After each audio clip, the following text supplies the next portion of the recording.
பிப்ரவரி 23ஆம் தேதியை மறந்தும் கூட தவற விட்டுடாதீங்க. சோமவார கிருத்திகை விரதம் வருது.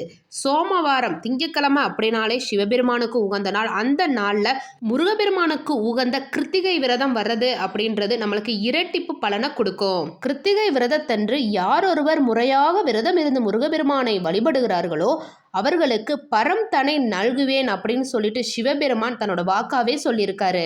அதுவும் இந்த மாசி மாதத்தில் வரக்கூடிய சோமவார கிருத்திகை விரதம் அப்படின்றது பலவித நன்மைகளை நம்மளுக்கு தரக்கூடியது. இந்த நாளில் சிவபெருமானையும் முருகப்பெருமானையும் ஒரு சேர வழிபடும் பொழுது சகல சௌபாகியங்களும் கிடைக்கும் அப்படின்றதுல எந்த ஒரு மாற்று கருத்துமே இல்லை.